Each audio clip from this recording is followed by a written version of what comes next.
And the first item on our agenda, are there any apologies for absence? From Councillors Peter Buck and Alan Jeffrey, Chair. Thank you. Thank you. Item 2, are there any disclosures of personal and prejudicial interests? Any? No? Okay, thank you. Item 3 is to approve the minutes of the previous meeting as a correct record, and you find that on pages 1 to 8.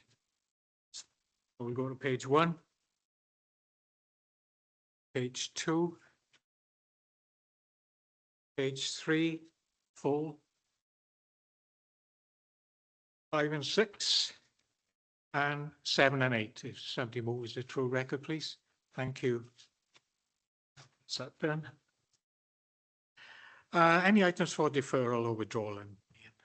No, Chair. None? Okay. So we move on to item 5. That's planning application that we had in recently for Fairwood Terrace in Gowerton. Find that on page 9. Chris, did you want to give us a background on this? Yes. Thanks, Chair. I'll keep it quite short. Obviously, the report explains the background to this, but in a nutshell, obviously the application, which was 2023/0253/OUT, related to land adjacent to Fairwood Terrace. The planning application was refused by the planning committee against officer advice back in October 24. And we have recently received paperwork from Persimmon Homes, together with the other landowners, that they have now lodged an appeal against the council's decision. So we haven't yet had a start date from PEDU, but we anticipate that appeal proceedings will commence within the forthcoming weeks or possibly months. But at this stage, Chairman, we need a decision from committee in terms of how the appeal is going to be defended, or by whom rather, and what type of planning appeal we wish as our preferred option. So there are 3 different types of appeal which are listed towards the end of the report: written reps, a hearing, and an inquiry. So we need to give PEDU an indication at the appropriate time what type of appeal we wish the proceeding to commence against. So I suggest that perhaps if when we do know which councillors are, or councillor is willing to defend the appeal, that perhaps that councillor gives us a steer on which appeal type is the preferred option. Thank you. Chris, I have been contacted by 2 councillors for Gowerton, yeah, and Carl Jones, who spoke here at that meeting, and they have said that they would be willing to represent the council at that. They are asking for a hearing, so perhaps we might see what members wish.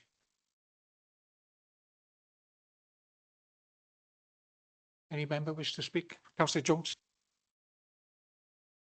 Seeing as many years ago I actually had to go to a hearing, I suggest that it is the ward members that are in the most sensible place to carry it out. Although I'm a member of the committee, they have the intimate knowledge of their ward.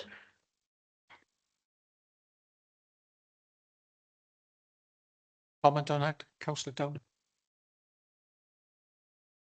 Just one thing, just for clarification. The members now that are going to speak on our behalf, will they be guided by officers as well?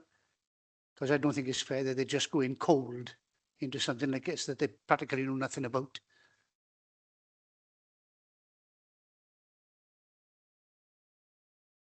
Thank you, Chair. Yes, the officers will provide guidance through the procedure. We'll help with the preparation of statements.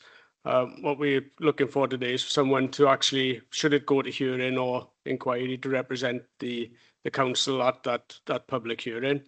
In terms of the procedure, there are sort of an appendix attached to the report which sets out the different criteria. My advice to committee is that whilst the reason for refusal is a single reason and probably could be dealt with by written representations, because of the public interest in the case, that does tend to tip it into an informal hearing. And my suggestion to committee would be that would be the most appropriate form of appeal, although the decision does rest with PEDW. It's only our sort of opinion that we'd be putting forward. Thank you. So what would members wish to vote on then? A hearing represented by the two ward members and Carl Jones, who was with them here? Yeah? Oh, no. Can we take a vote on that, please? Sorry, Chair. Can I just interject? Sorry. Who's that? Sorry. Oh, sorry, Chris. Of both ward councillors indicated a willingness to defend the appeal. I was under the impression that they'd only indicated a preference for the hearing type. I'll have to. I was emailed by Councillor Di Jenkins saying that. I believe I forwarded it to you. If not, I'll forward it after the meeting. Okay. Okay.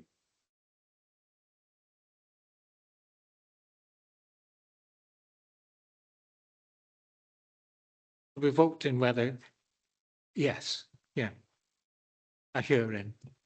So, which is the required decision on the bottom of page 10. Are we still in favour then? Haven't heard? Yeah. Thank you. Thank you. We'll move forward with that.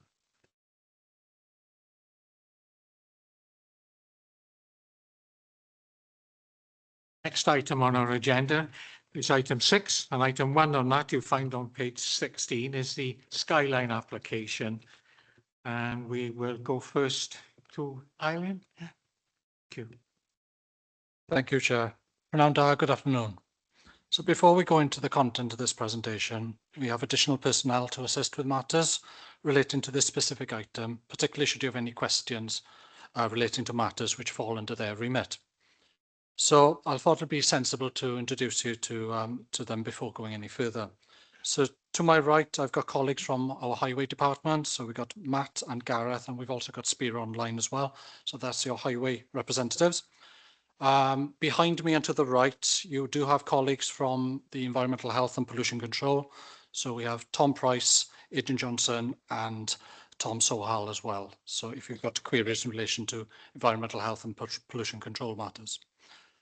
Jonathan is our legal officer, and he is sitting behind me, and he will now mention a couple of things, and then Simon will commence the presentation.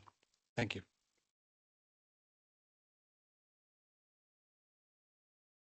Good afternoon, members. Good afternoon. I'd like to assist members on just on a couple of points for you to consider when you're making your determination of this application today. Firstly, the open space considerations and issue. The merits of the loss of the open space is not a consideration for you today, because this is covered by a separate statutory process, that's Section 123 of the Local Government Act 1972. The Council have previously resolved in principle to dispose of the open space, but the details of the disposal have not yet been agreed by the Council and will be considered at a future date. This issue has already been the subject of legal action against the Council, where it was held by the court that the Council were entitled to resolve to dispose of the open space in principle, with any planning objections to be considered at the Planning Committee, which is what's happening today. So the court judgment confirmed that these are two separate issues legally. Secondly, just the other point is on funding. So any questions today about how the scheme is funded is not a planning consideration for you here today. Thank you very much. Thank you.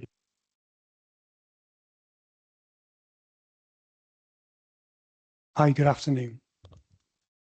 So land at Kilvey Hill and Landor Park and Ride. So there is an update. It's been an update sheet circulated. Since that time, we've received further correspondence. So we've received approximately 12 letters of additional objection. These have been reviewed, and it's considered the issues raised have already been addressed within the officer's report. A response has also been received from HENEB, who are the council's archaeological advisors. in relation to further information submitted by the applicant.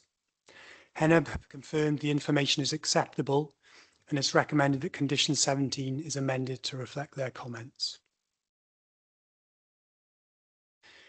This is a full application for a new leisure development in Swansea that spans from Havard Moor Copworks in Landor, passing over Bonamine Ward and finishing up at the top of Kilvey Hill in St Thomas Ward. The attractions proposed include a gondola ride to the top of the hill, luge runs, zip line, sky swing, mountain biking, and a cafe food hall with views across Swansea Bay. The applicant is Skyline Swansea Limited, a New Zealand firm that first became aware of the potential of Kilvey Hill in 2016.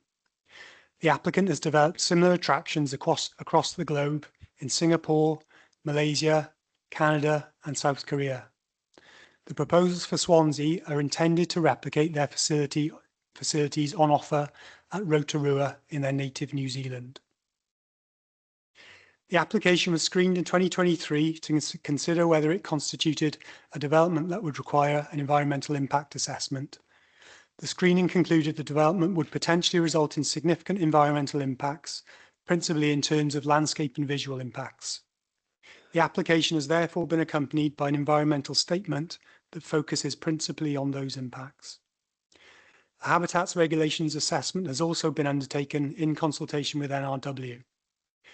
The Council's appropriate assessment has concluded that the development is unlikely to have an adverse impact upon the designated ecological site at Crumlin Bog to the east of the proposed development. Next slide, please. The site covers approximately 40.5 hectares across the base station area and Kilvey Hill. As you can see, it's an unusual shape with the gondola station to the north in the park and ride site. The middle section is the cable line for the gondolas that are suspended from a series of 8 towers, which require an easement of approximately 17 metres wide, heading up to the top of the station, to the top station area, positioned to the west side of the summit of Kilvey Hill. The line branching northeast is the existing access track to Morris Lane, which is also a public right-of-way that leads up to the telecoms compound at the top of the hill. Next slide, please. It's useful to remember this area was a sprawling mass of heavy industry and infrastructure. This slide shows the 1884 map. In the northern part of the site is the old Morva Works.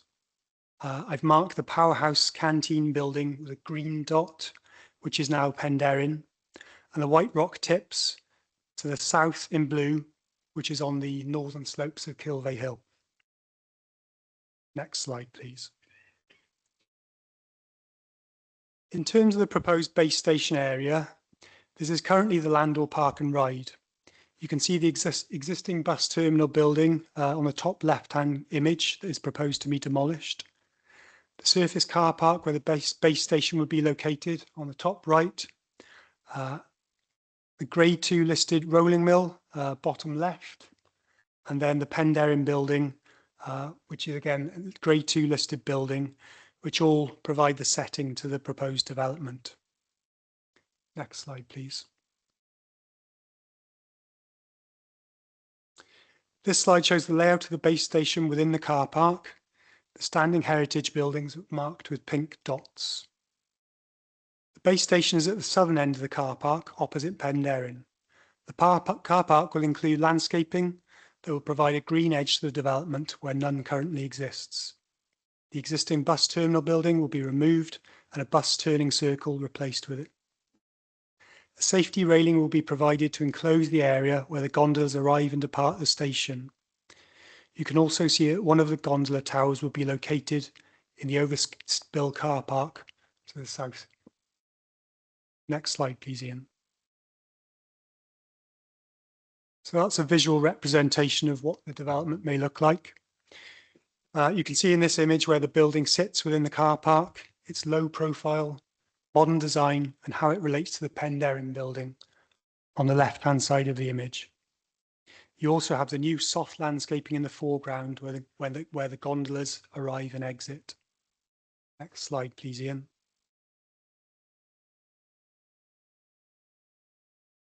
This slide shows the base station area before and after, looking from the car park and ride up to Kilvey Hill along the alignment of the gondola. The top image is the before image, the bottom image is the after. As I explained earlier, there'll be vegetation clearance required below the cable lines as they go up the hill, but this would be replanted with woodland edge native shrubs. Next slide, please. Central portion of the site is where the luge runs will be installed, which are the white lines on that plan. This will require significant engineering and reprofile works and the removal of mainly plantation woodland in the middle and northern parts of the luge area. Some grassland habitat will also be lost. The luge area will also incorporate a battery-assisted aerial zipline and a chairlift that allows riders to return to the top with their luge carts. Additional features in this area are suds attenuation basins, planting to encourage biodiversity, and a series of pathways and picnic areas with benches. Next slide, please. This visual gives you an impression of the sloping ground and the parkland setting that will be formed. It will be nestled within the slope and partially surrounded by retained woodland, which will reduce its visual impact from wider views. Next slide, please, Ian.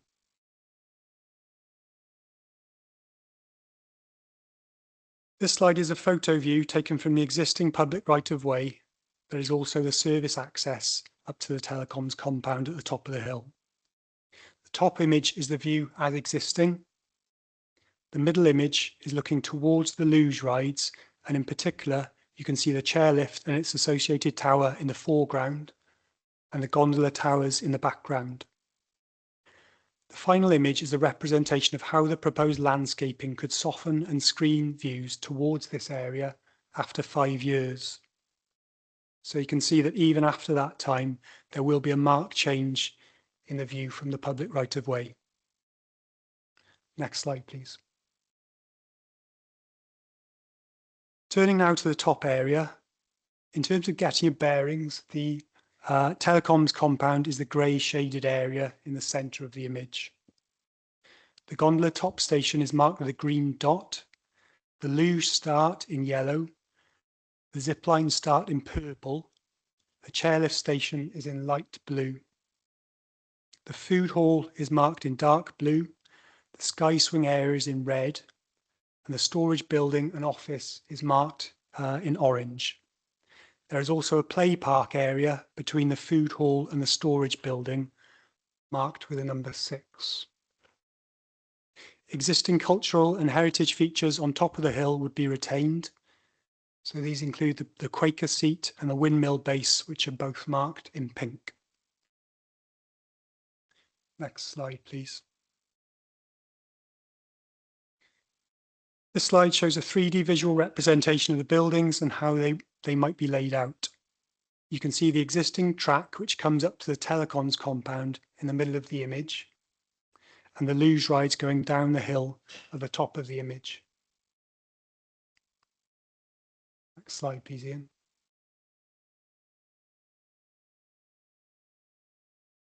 So I'm just going to run through some elevations of the key buildings. So the first one is the top station building where the gondolas arrive. Obviously, elements of the building are quite functional in appearance due to the mechanics of the gondola, but generally the building is low-lying and modern with lots of glazing. Next slide, please. This is the food hall, which is connected to the top station via a canopy. It's set over 2 floors with outside terraces for each floor. Extensive glazing and a curved design for the building will allow for expansive views out over the bay. Next slide. This image shows you a visual representation of what the food hall might look like. As you can see, it sits well on the slope, is low in height and has a step design. The building to the left is the gondola top station. Next slide, please. The next building is a more functional building, and it's going to be used as offices and storage. It's a large pitched roof building set within the woodland at the trailhead for the mountain biking. The building will be clad in metal, and this is considered to be appropriate having regard to community safety requirements. The building has a shape and choice of materials that share characteristics with modern agricultural buildings and is considered to be appropriate in this semi-rural context. Next slide. These are the elevations of the Sky Swing, which comprises of 3 towers, with the 2 tallest towers measuring some 38 metres in height, sited at a lower level. As you can see, the design is a lattice structure similar to the existing telecoms mast within the compound. Next slide, please, Ian. So this slide is a visual overview of the top station area. It shows the location of the Sky Swing with the other proposed buildings and the retained woodland. Okay, if we're just going to show you a video now, which gives you a sort of broader idea of how the whole site would be laid out.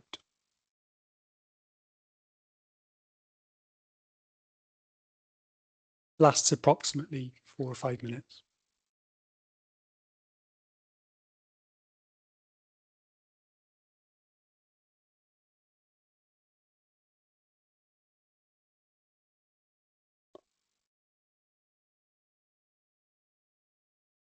So you can see the base station building there with the Penderyn building on the right-hand side in white.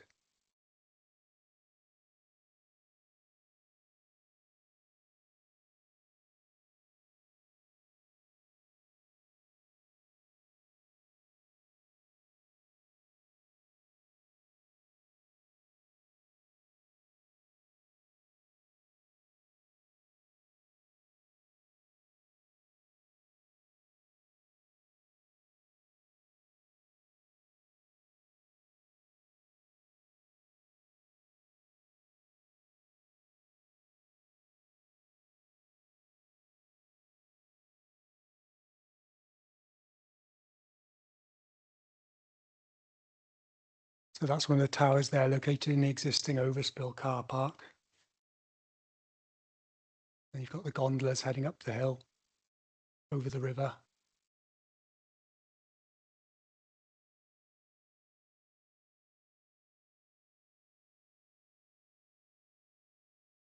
You can see that cut there that's going to be required going up the forestry.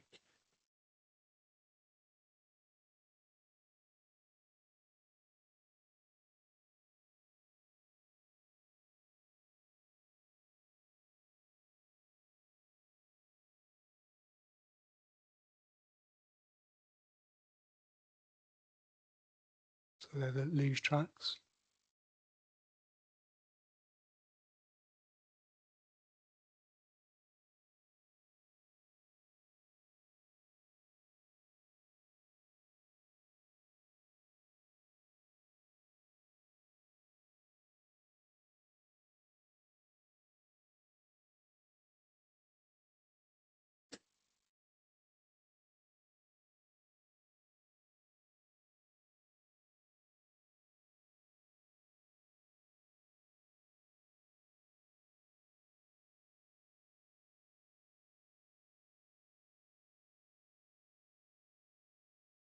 It's the top station building where the gondolas come in.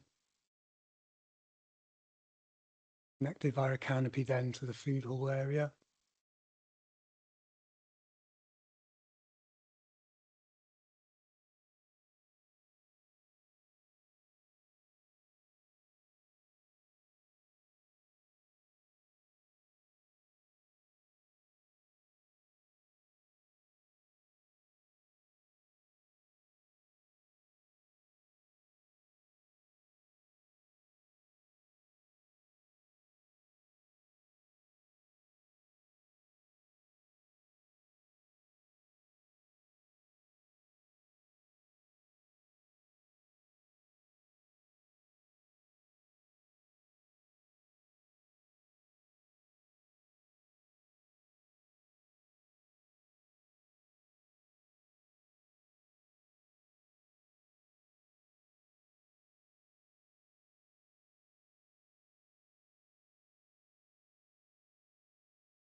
and that's the storage office building set within the woodland.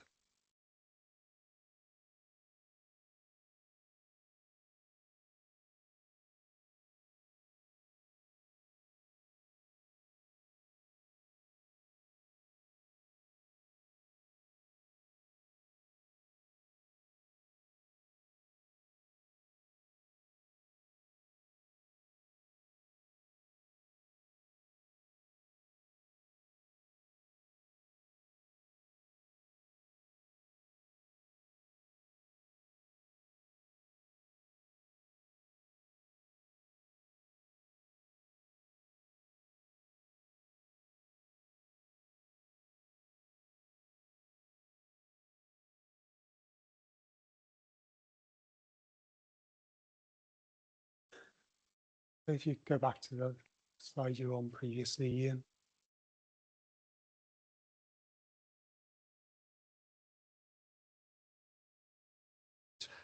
Okay, so I just thought it'd be useful just to show you a bit more of a sort of visual run through of the scheme. So now we've looked at that, I'll briefly summarise some of the key issues.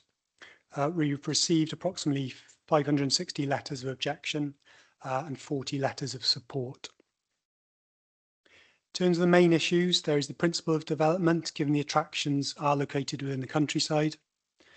The assessment of the development against development plans, countryside and tourism policies are set out within the officer's report. Officers are satisfied that the principle of development is acceptable, having regard to the unique and specific requirements of the development in terms of the need for an upland location and expansive views next to a settlement. The environmental statement that accompanies the application assesses the landscape and visual impacts of the development, including nighttime impacts. It has been concluded that given the high landscape sensitivity and the visual impacts from public rights of way and the open space, that the development would result in significant impacts in this respect. Even these impacts have been balanced against the wider positive aspects of the development that I'll come on to later. Next slide, please.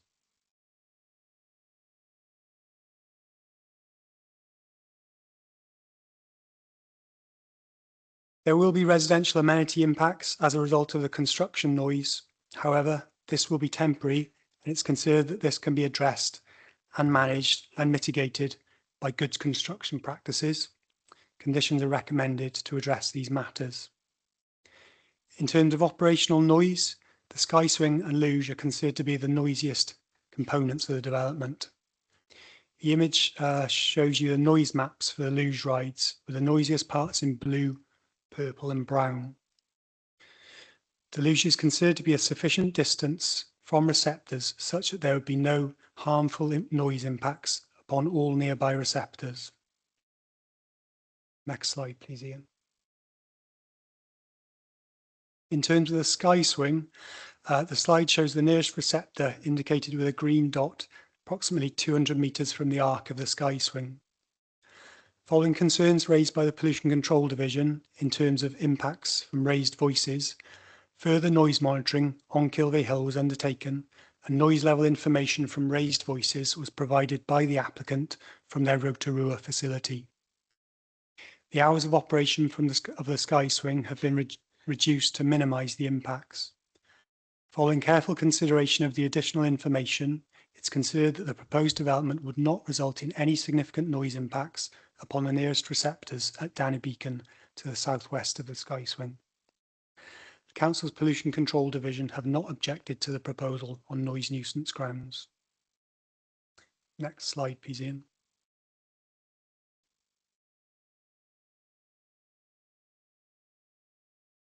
This slide shows the designated quiet areas in Swansea. Kilvey Hill is number 28 and is one of the largest, as you can see.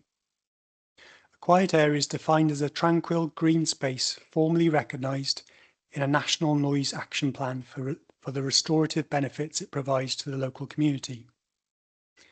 Such areas are broadly protected from inappropriate development within national and local planning policies. Next slide, please.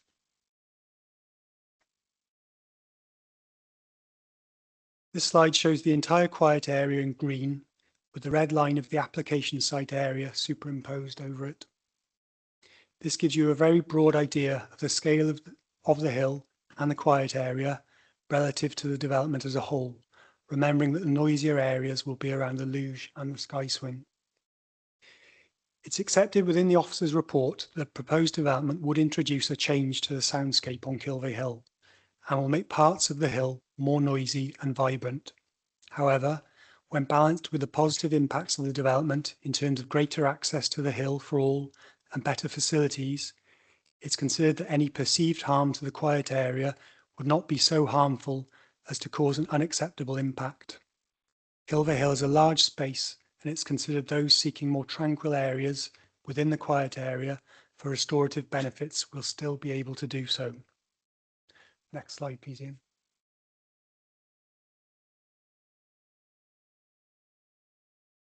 Kilvey Hill is a site of importance for nature conservation, and the applicant has undertaken extensive work since 2018 to assess the baseline ecology of the hill.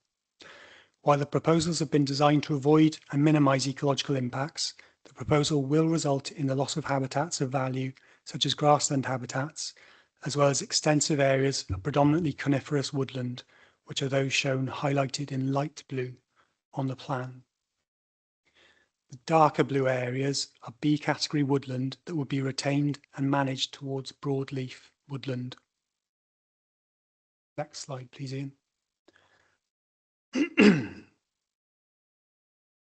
To balance these impacts and provide a net benefit for biodiversity, the proposals seek to provide mitigation planting to provide a more biodiverse environment on the hill. The slide shows the retained and managed woodland in dark green, native grassland areas in orange, and proposed native heathland in purple.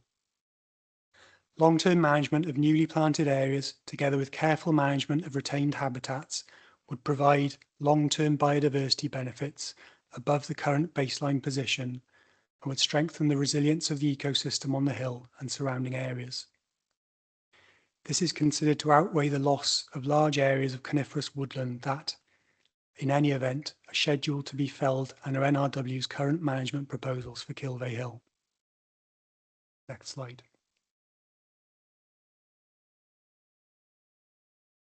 Kilvey Hill provides open space for the local community, and large parts of it are open access land under the Countryside and Rights of Way Act. The design of the development has taken into consideration both formal rights of way and informal paths, such that they would not be significantly impacted by the development, aside from limited areas that would be enclosed for security and safety reasons. The public would continue to have access to roam freely on the hill in those areas marked green on the slide. The construction phase will result in large parts of the application site being temporarily enclosed for health and safety reasons. However, large parts of the hill would still be accessible during construction. There are currently no bridleways on Kilvey Hill. A financial contribution of £30,000 would be secured to allow for upgrades to the existing public right-of-way network, including the provision of new bridleways linking communities in the south with those in the north. Next slide, please. In terms of access and highway safety, the site is considered to be in a sustainable location with good access to public transport and cycle networks. As part of the proposals, improvements to facilitate improved cycle access from Kilvey Hill to the base station via a route along the River Tower are required and would be secured by a condition. The Council is also separately looking to undertake improvements to facilitate cycle access over the White Rock Bridge. The current park and ride can accommodate 495 parking spaces. Post-development, there would be 334 parking spaces. The local highway authority have reviewed the transport statement that accompanies the planning application and are satisfied that the proposed development can be safely accommodated on the local network. Parking for the proposed development and other consented uses at the Copperworks would be accommodated within the car park. The Council are currently exploring alternative locations for the park and ride site. The local highway authority have raised no objections to the application subject to conditions in relation to a revised car parking layout and car parking management plan. access details and further details for the management and servicing of both the bottom station and the top station areas. Next slide, please. Turning to socio-economic impacts, tourism is worth over £510 million to the local economy, and Swansea attracts 4.2 million visitors per year. The applicant considers the development could attract total annual visitor numbers of 450,000 per year. The Council's destination management plan suggests a strategic priority should be to further enhance Swansea as a destination in order to deliver a distinctive and high-quality visitor experience. A further strategic priority is to break free from seasonality. It's considered the application would help to deliver on these priority areas by delivering a facility that would attract visitors all year round. This would also align with LDP tourism policies. The development could create 316 construction jobs. When in operation, it's anticipated the development would have an operational workforce of 96 full-time equivalent posts in year 1, rising to 110 in year 2. The applicant estimates that 79% of these posts would be from the local area, and this would benefit the local economy. The base station would be located adjacent to and partly within the LDP Strategic Development Site, SDL. Concept plans shown on the image is allocated for a mixed-use heritage and culture-led regeneration area, contributing towards the preservation and enhancement of the area's unique historic and cultural heritage. There's been significant public and private investment in recent years to kickstart the regeneration of this area, and ambitious plans for the Vivian and Musgrave engine houses were approved at committee last month. Next slide, please. Regeneration plans for the wider SDL site at the Havant-Morva Copperworks are being progressed by the Council's regeneration partner, Urban Splash, and the images on the slide are taken from their City on the Beach sketchbook. The proposed development, if approved, would take a significant step towards creating a multi-generational destination that would attract locals and visitors alike from outside of Swansea to the historic Havant-Morva Copperworks to enjoy and learn more about Swansea's rich history and culture. This development has the potential to kickstart further investment in this area and would likely provide confidence and an increased attractiveness to businesses interested in occupying the standing historic buildings. In terms of other issues, air quality, land contamination, land instability, flood risk, community safety, and climate change have all been fully considered within the officer report and were found to be acceptable. The overall conclusion with the officer report is that the cumulative benefits of improved access and facilities to the hill, lack of alternative locations for the development, job creation, regeneration benefits to an allocated strategic development site, including cultural benefits, and otherwise broad compliance with the development plan are overriding considerations that would outweigh the identified significant harm arising from landscape and visual impacts. Overall, therefore, subject to conditions, the application is recommended for approval. Thank you, Chair. Thank you very much. Thank you, sir. Okay, then next on our list, then we have the list of objectors. Ben, I understand we're all lined up, yeah, to save time. Will you do? Yeah. Yes. Yeah. Thank you. I stand here today, not in opposition, but for things to be done right. Please direct your attention to the images displayed. Slide, please. In the meantime, the images displayed behind on the display will be basically vividly illustrating Hilvey's unique quiet area. Next slide, please. That's the quiet area. Obviously, it's been shown in the report already.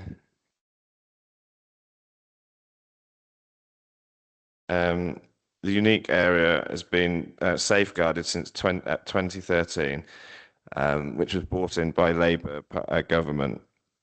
Is treasured green space, and the risk guidance for its quiet creation is at least 75% must stay below 65 decibels.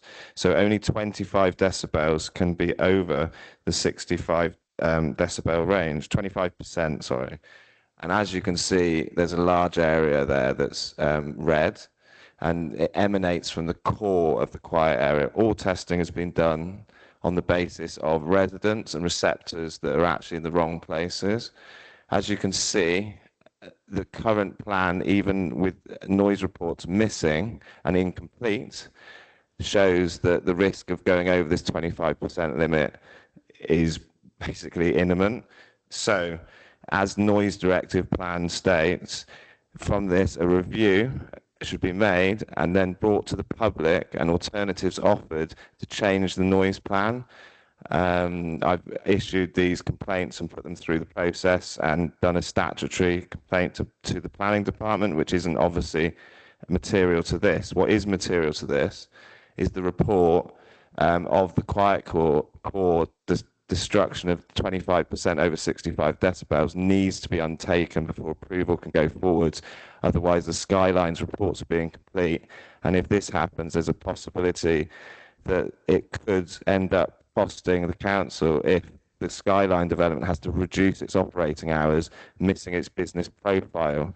So therefore, I would say we need to defer based on a Welsh Government letter that says that a review would be needed for de-designation, and Westminster would need to sign it off.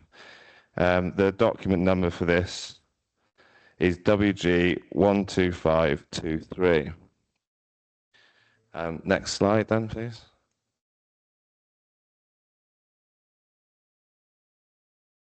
Approaching now, please. And next slide there.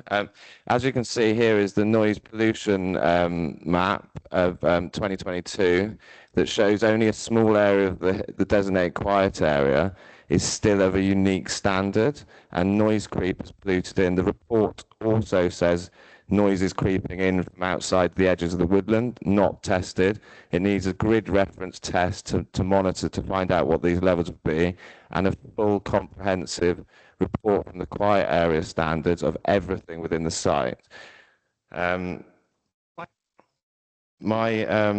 My basically thing is to defer this until a review of these regulations and the complaints that I've sent in could be done, so then you could implement the right constraints guidance to Skyline to do the official report.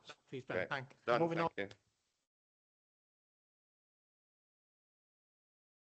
Oh, good afternoon. I'm Richard Williams. I'm one of 1,306 owners of horses and ponies registered in SA1. This proposal would remove the access enjoyed as of right.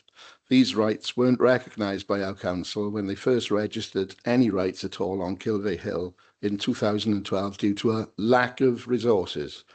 The planning report can't be relied on as it's wrongly identifies a bridleway and then there aren't any east side of the River Towie. Many horse and bike riders and drivers are young children and youths. This plan would force them onto the roads where 3 people and nearly 70 horses were killed on British roads last year. I haven't figures for electric or motorbikes or cycles. The importance of off-road safe access, which means everything to us, was driven home to me last Sunday when I met some local bike children and their parents while I was out driving my pony and trap over the hilltop. Rather than be excluded, our rights should be recorded on the definitive map as a planning condition in keeping with Planning Policy Wales, Edition 1, and the Countryside Rights of Way Act 2000. The hill should also remain open to the public 365 days a year, and no fences should be allowed during any building or afterwards. Committing the land for 125 years as a lease or anything else would risk causing an irreversible loss of our public asset. Legally binding conditions would also need to be imposed to ensure no holiday or residential developments can encroach on treasured public space either. I must say that after 2 years of asking questions of the council and Skyline and raising concerns with them to be pretty much ignored, other than a public relations exercise, has been tough on us all. The disposal order drew less than 1% in favour, yet was passed in principle. I'd like to wonder, are the two people, right, sorry, okay, the two people who did vote for it, I wonder if they're here today, I doubt it. I don't believe that that is good principle to show us to carry on with something that everybody's against, not even one person wanted it. And obviously, I hope that this is refused, if not deferred, for a proper consideration of of people, of me. Yeah. Folks, I understand you clapping, but you're actually biting into the 20 minutes you've got. Moving on. Yeah, I'm Christine Dobbs. Good afternoon.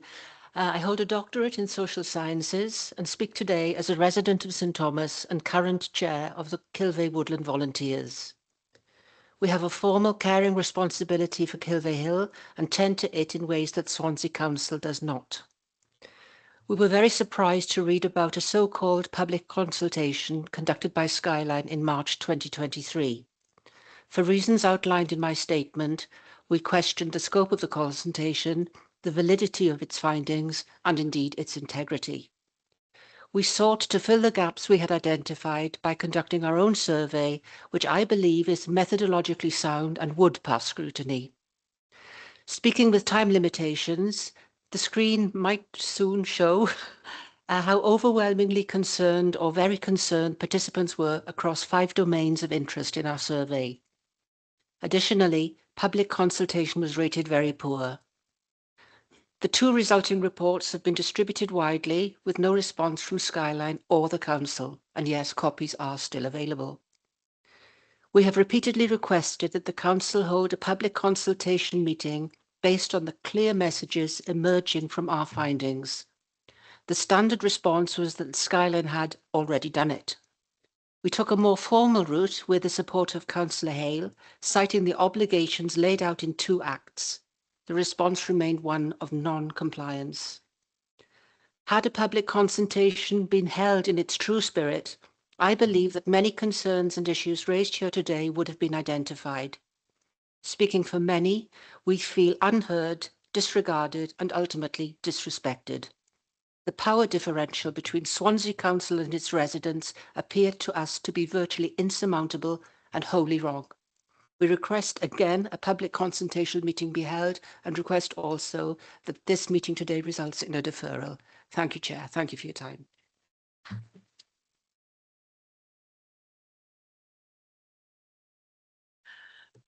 I'm Jane Britton and my address is Carn Nicholas House, Carn Nicholas Farm, Kilvey Hill. I planted a tree on the hill during the Lower Swansea Valley project. I've kept horses there since 1978. I've lived there for over 20 years. I've been heavily invested in Kilvey Hill for over 50 years. My property is the nearest to the site on the north side. I am a stakeholder and a neighbour. Despite all that, I was excluded from all stakeholder meetings. I was excluded from the neighbour consultation. I was excluded from the hydrogeological report. I was excluded from the noise assessment. And on the 17th of February, I was excluded by Simon Hughes from asking any more questions. The report doesn't address any of the following issues affecting me. It states there's a risk to all private water supplies on the hill. I speak for all of us affected by this by saying that it's unacceptable. I'm not prepared to accept any risk to my supply. There's nothing in the report that removes the risk. Can I just ask, am I being heard properly? Clean drinking water is a basic human right. Skyline plans to supply clean drinking water for staff and visitors. We are expected to accept the risk. Why? My home is in an unpolluted soundscape next to a designated quiet area. My circumstances are unique. A noise assessment must be carried out at my property. An accurate baseline for measuring the impact upon it must be established. These concerns are not just against Skyline issues, they are public health issues. This development would have a negative impact on my quiet enjoyment of my home. My mental health has been affected as a direct result of the way that I have been treated. I've got a letter from my doctor to support what I say, which I hope you've all seen. I ask for assurances that these risks are resolved. I ask for assurances that updated assessments are available. I ask for assurances that an inclusive consultation process is completed so that I can comment on it. Proceeding with approval is irresponsible and non-compliant with statutory requirements. I ask for a deferral. Thank you.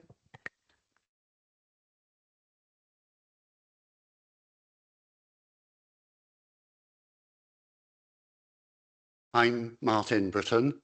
I also own Carl Nicholas House with Jane, and I wholeheartedly endorse her passionate and withering assessment. However, what I want to talk about is a bit more mundane, which is the traffic impact. Skyline uses only the figure of 1,535 trips by car drivers, but excludes motorcycles and taxis. The government's National Travel Survey 0409 increases that number to 1,620. But add in NTS figures for car passengers, walkers and pedal cyclists brings the total to 3,660. There are 340 trips missing from the 4,000 Skyline prediction. Using NTS, the 340 includes trips by London Underground, surface rail, air, boat, horse, roller skates and snowmobiles. The proposal assumes that none of these 340 trips will be by private vehicles for Skyline. If they were all by private vehicles, it increases the trips to 1,960, nearly 28% higher than Skyline's figure of 1,535. It will be even higher if the vehicle trips generated by staff, over 100 full-time equivalent, are included, and if Skyline overachieves on their projections, which is in the planning statement, or if car travel is 80%, which is quoted in the design and access statement, rather than the 70% Skyline uses. Or if calculations were based on 466,200 visitors, rather than 450,000, which Skyline uses. If it's 750,000, then there's an even bigger problem. The effect of increased traffic appears to be much worse than Skyline states, and I request that the Planning Committee defers its decision until traffic impact is properly assessed. Thank you.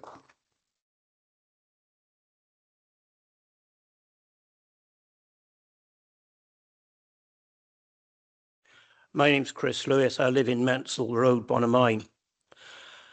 I'm a retired company director, among other things. And when I was a company director, I was responsible for testing applications before granting development loans. And I question the strength of the business plan that Skyline have put forward. We know that Swansea District don't have a good record when it comes to visitor attractions. And we all think of the Landor ski slope, and of course Pensacana Wildlife Park was a commercial failure ultimately. And I note that Penderyn has scaled back its operation. Why? Because we are a long way west. Swansea is relatively remote from large centres of population. And if you take a visitor attraction like Alton Towers, it's the same sort of business. It's within easy day trip travelling from Stoke-on-Trent, of course, but Greater Manchester, West Yorkshire, Nottingham, Derby, Leicester, Merseyside, South Yorkshire and the West Midlands. And that's a catchment of something over 9 million people. Of course, only a small proportion of that population are actually interested in very expensive adrenaline rides. And these are the kind of questions I have. The Skyline scheme is only on a small footprint. Once people have done it, will they come back? How will Skyline fare with this with established attractions like those in the Avon Valley and Dare Valley? Is this already a saturated market? Will Skyline constantly be looking for more investment to refresh their offer, take more land to remain competitive? And if it fails commercially, who will clean up the mess? Until such questions are answered, I urge you, members of the committee, to defer a decision on this application.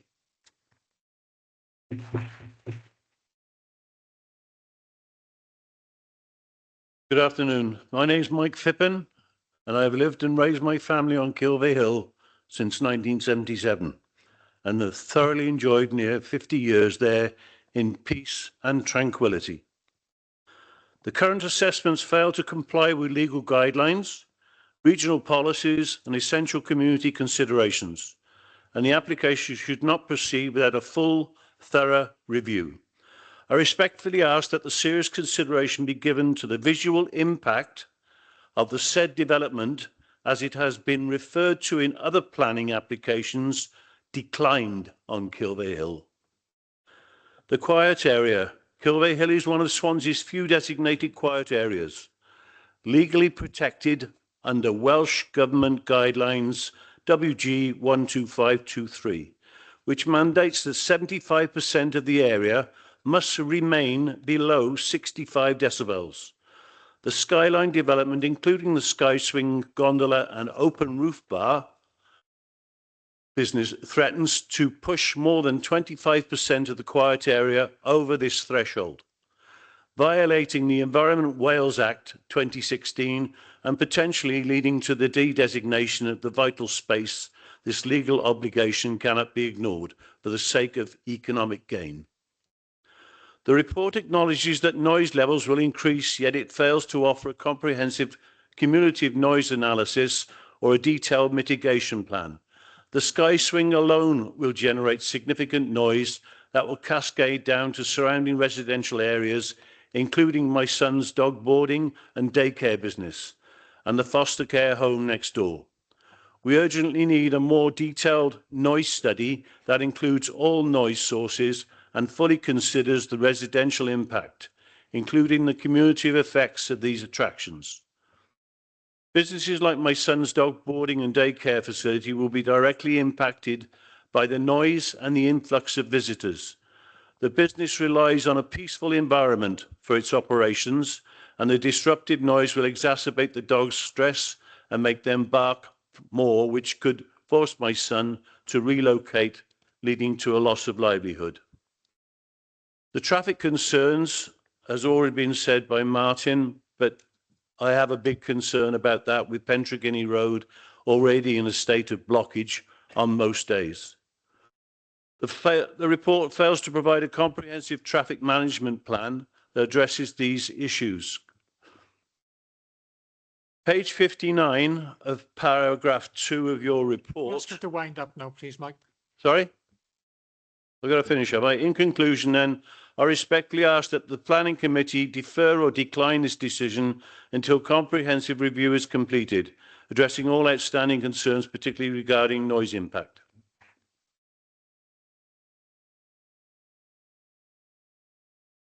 My name is Claire Hughes. I am a local resident. My daughter Lucy Hoskins has asked me to speak on her behalf as she's unable to attend. I'd like to thank Rob Stewart for responding to my daughter Lucy's email and for forwarding her heartfelt letter that she sent to Sir David Attenborough to today's committee. I trust that you have all read it. At the age of 17, Lucy and her peers can already see that the council are not engaging with the community and public of Swansea. She has a lack of trust and disillusionment with the council due to the way that they have handled this planning application. Also, the negligent treatment of the local residents and public opposition compelled her to write to Sir David Attenborough, desperately asking for help. My daughter is part of the next generation of voters. They have no confidence in this current Labour Council. This young generation command the future of this country and Labour Council. They have completely lost faith in you. They feel that you have not listened to their concerns about this development and are absolutely appalled. The planning report states that the development will cause significant harm arising from landscape and visual impacts. What a legacy to leave to the future generations of Swansea.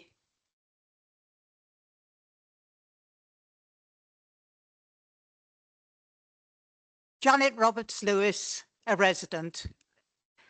I strongly request that the committee defer their decision to consider objections concerning inequalities. Living in Bonamine on the north side of Kilvey, I note the effects of living in Bonamine, which is in the top 10% of deprived areas in Swansea and in Wales.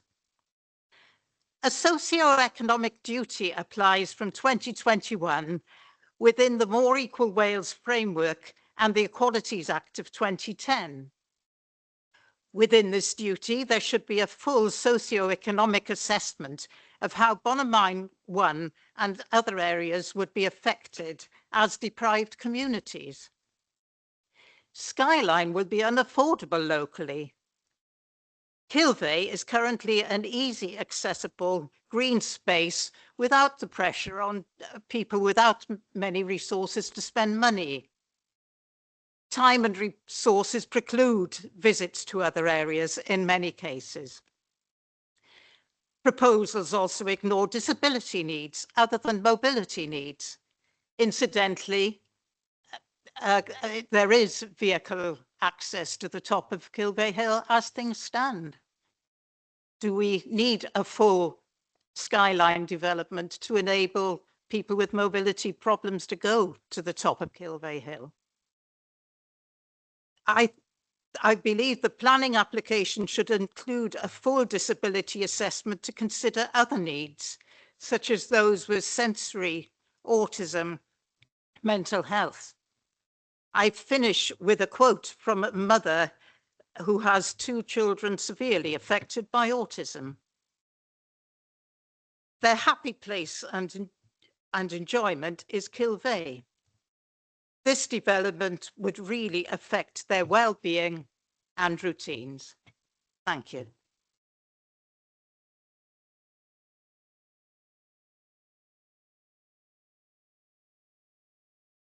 Okay, thank you very much. Now have for the applicant, John Hurley. Got you 5 minutes. Oh, well, I've got 20 minutes actually. So.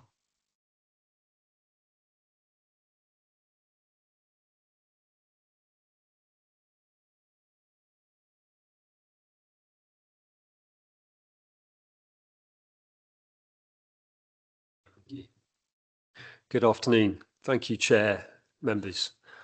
I would just like to begin by outlining that the proposed development represents a distinct opportunity to provide an international leisure development in Swansea, run by an internationally renowned operator with similar sites across the world.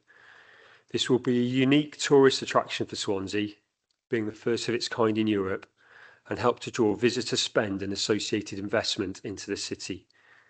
It will directly contribute to the Council's ongoing objectives of growing and diversifying the tourism offer and visitor experience. As we have already heard, tourism is worth over £510 million yearly to the local economy. Before turning to address the concerns and matters that have been raised today, and as part of the comprehensive public consultation exercise that both Skyline and the LPA have undertaken, to demonstrate that they have been adequately considered and are also comprehensively covered in the committee report, I will briefly run through the significant benefits that will be brought about by the proposal. The committee report confirms that the application is supported by a raft of planning policies at both the local and national level. It confirms that the principle of development is in accordance with the relevant policies of the local development plan, such as Strategic Development Policy L, as a proposal is in line with placemaking principles for the Towie, Riverside and Havermore for Copperworks regeneration area, As we have heard, this is in addition to the countryside and tourist policies in the local development plan. The scheme will attract a large number of visitors and footfall to the area. It will create a destination and complement the tourism offer of the Penderyn distillery and contribute to facilitate the further investment into the wider area. As you're aware, this application has been recommended for approval by officers. The planning application that Skyline has made recognises the unique countryside location of the development, with its expansive views across the city, and is therefore entirely necessary for the distinctive and unique tourism development of this kind. The tourism needs and development impact assessment that was prepared predicts the attraction could generate annual visitors numbers of over 450,000, with just over half of these coming from outside of Wales, and around 30% of the annual visitors also being overnight tourists to Swansea. This demonstrates that it will have a significant positive impact on both tourist offer and spend, investment and job creation, where it is predicted that the scheme will employ around 100 people. Skyline have also worked with the Council's Countryside Access team in terms of maintenance improvements of the public rights of way that are already present. The committee report confirms that Kilvey Hill will still have open access for all. This includes the dedication of bridleways on the hill and new family-friendly mountain bike trails, alongside the upgrading of existing travel routes in the area. Overall, through these improvements, it is actually considered that this will directly improve opportunities for local access to the hill for all groups. There are no objections to the planning application from any of the statutory consultees. In terms of a brief overview of some of the points that have been discussed, for drainage, surface water and private water supplies, no concerns have been raised by NRW, to Cymru Welsh Water or the Council's drainage and pollution officers. In terms of ecology, a significant level of supporting information was submitted comprising ecology surveys and tree assessments. NRW have no objections, and the development has been subject to a rigorous assessment by the LPA ecologists, as we have heard. Significant areas of non-native woodland on the hill will be replaced, and a management plan put in place alongside the maintenance of the important grasslands. This mitigation will result in a net benefit for biodiversity and improve current ecosystem resilience. Highway officers have confirmed that they are generally supportive of the proposal, subject to off-site highway improvements and planning conditions. In response to the detailed noise assessments that have been undertaken, pollution control officers have generally concluded that predicted sound levels will be at or below current sound levels, and there will be no harmful impacts upon the properties or the quiet areas of the hill as a whole. Some of the points I've just outlined have also been raised, as we've heard, by local residents and the community interest groups, such as the environmental and visual matters, access and highway issues, and these are comprehensively addressed in the committee report. The planning officer's report confirms that they have all been addressed and the application should be approved. In summary, the officer report confirms that the cumulative benefits of the proposal, which include improved access to the hill, job creation, acting as a regeneration catalyst for the area, and an increased tourism cultural offer, should on balance allow the application to be approved. Thank you very much for your time, and we would respectfully request that the application is approved in line with the officer's recommendation. Thank you. Thank you. Thank you very much. Next on our list is one of the ward members, Councillor Evans. Thank you. Thank you, Chair. I have listened for many years to community, some being to support this application, some being to object this application. The emphasis has been on Bournemouth, only Bournemouth. The place, if and when this application is approved, will be cited. Just to remind you all, the application is citywide, it's regional, and as ward members of Bournemouth, excuse me, we have experienced threats, abusive comments, allegations, accusations, some of which been very personal and very upsetting. We have collated lists of abuse and the abusers. I am a strong believer. If it has to be said, say it. but there is a way in which we say it. We can all raise concern, and we all have the right to support or object in all applications. Excuse me. This application is citywide, but it only seems to be the two of us that have taken the brunt of total aggression. And this have upset me. I represent a ward called Bonamine, where I've lived for 60 odd years. It's been a demanding few years with constant aggressions from few, and there are so many that have been calm and collective and have really put their point across. I have listened, and this application is an application that will bring world-class leisure destination to the city of Swansea. It is a proposal for approximately 100 permanent jobs in the first year. We talk about money, 54 million estimated visitor spend by 2039. And Skyline will support local education and training initiatives. And people have spoken to me about where we are with the hill and the history. So Skyline will support local education, and schools will have on-site access to real-life learning to engage with engineering and technology. Colleges and universities will have placements and real work experience. Plans for long-term careers and opportunities in hospitality, marketing and management are just a few to mention. The objections I have noted: increase in traffic. The council has turned a blind eye to what has gone on up our hill for too many years, leaving crime, antisocial behaviour and fly tipping unchallenged. Increase in noise levels, damage to our woodland, the lack of consultation, the impact on residents who live on the hill. Threat to private water supplies. Feels like actions taken around water supplies have only been a tick box exercise for many of us. Removal of trees may encourage more weed coverage, such as knotweed. Not against a successful attraction on the hill, but will it generate income, and will the council reinvest in our city, risking one of the key beauty spots in Swansea? And if approved and was to fail, we would need assurances that all potential damages that may arise would be restored by Skyline.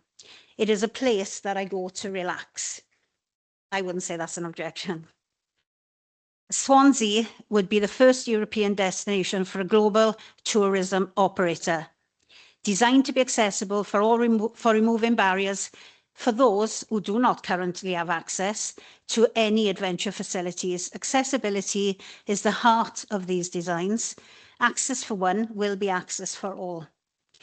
A mission to protect wildlife at this site while improving biodiversity and wildlife-friendly lighting schemes. I have also heard, positively, it will be good for the local economy. Excellent, bringing jobs and opportunities for our people of Swansea. A massive yes from me. Such a big application, but it will also be big for our city. I just can't wait. I will be able to walk up the hill, and with the absence of antisocial behaviour I witness when taking my dog currently. The application will enhance my area. If approved, the hill will be a more welcoming place to visit, and antisocial behaviour will be curbed. From what I've read, Skyline have taken into account consideration of the concerns I've raised. Good for the local economy. Skyline will make Swansea and a city to visit. Please come to Swansea. It's everything this city needs. We need more of these initiatives in Swansea. Also, the mourners will bring something special. People will always mourn, positively or negatively.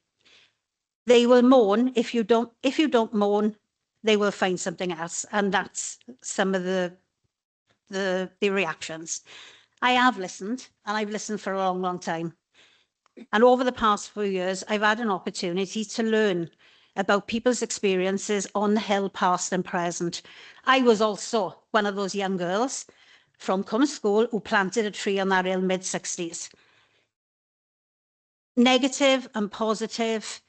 I have memories from that hill. I've lived in Bournemouth all my life, and I have experienced in the last few years tears of joy, tears of upset and much emotion, but I have listened to you all. The threats of aggression, which I do understand sometimes is caused by frustration, has upset many of us. Voices for and against, I understand why. And the fear of being abused in my community that I call my home, which I am honoured to represent as a ward member, has upset me. Now, please. Chair. Right, thank you, Chair. But I have lived here, and I'm sure if approved or objected today, we will move forward together as a community that I am proud to live in and represent. Thank you. Thank you very much. Next to address this is Councillor Joe Hale. I believe you're on Teams. Joe? Yeah, thanks very much, Paul. And of course, this sort of thing is always very emotive, but there's nothing more emotive than maybe losing your livelihood or losing the quietness of the place you live in. But more to that later. But say, I'm here today representing various groups who are concerned about traffic, noise, financial sustainability of the Skyline plan. You've also heard this afternoon about the erosion in public trust and the democratic process. If we look at what Richard Williams had to say about his urgent questions regarding preservations of historic paths and bridleways, and these were merely dismissed and brushed aside as byway proposals. And I've actually seen some of the emails that have been sent into the local authority regarding the water. So for Mr. Hurley to say there wasn't a problem, there actually is a problem.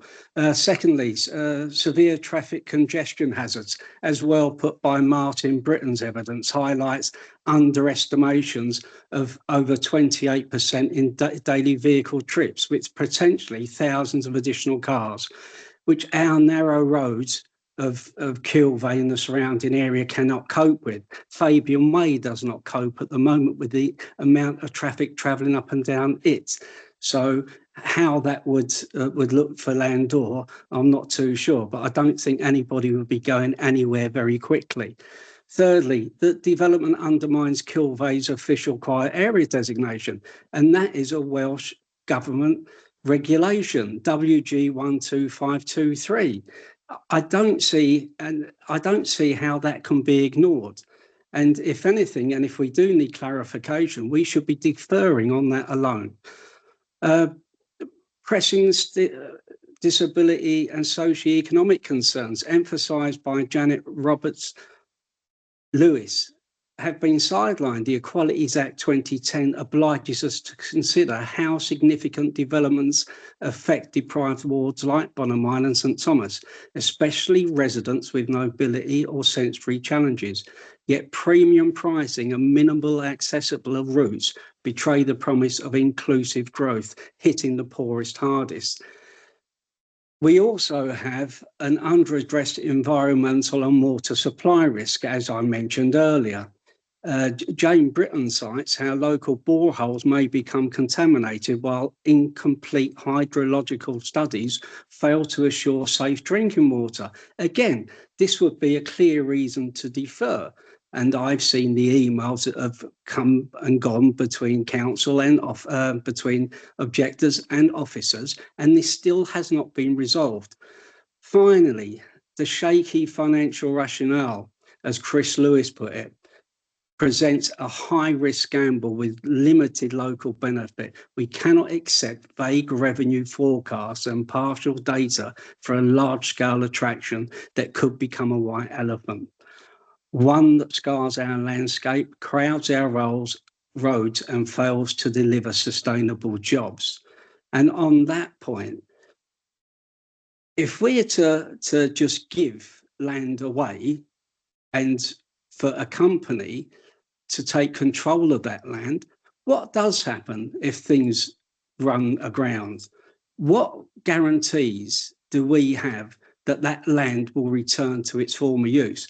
I don't think I've seen anything in the papers that suggests we do have, and that should be there. If something with as Chris Lewis did point out, the amount of failed opportunities people have seen in various commercial enterprises in Swansea, what would we do if suddenly Skyline couldn't deliver what they wanted? And as it would be Skyline's land, what would Skyline want to deliver if they couldn't deliver what's proposed today?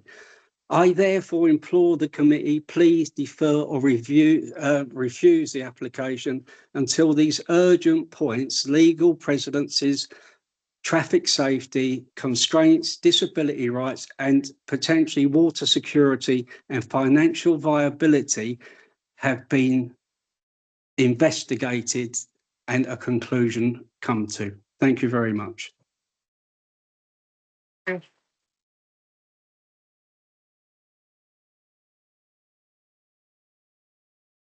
Not sure. Councillor Haley Williams on my list, but I don't think she's here yet. No, not Gareth. Okay, thank you. So, right, okay, we've got Can one I last... just say, sorry, Paul, Chair, she Yes? sent apologies through me, but I didn't get the opportunity to put them. All right, Thank you. okay. No, I understand. Thank you. Okay, I've got one last speaker then, is Councillor Rob Stewart. Thank you, Chair. Can I begin by thanking the officers for the work that they've done and the excellent report that's before us. I also want to thank the members for their consideration of the report today. I want to recognise as well the professionalism, honesty, integrity of the members of the Planning Committee and the officers who've created the report.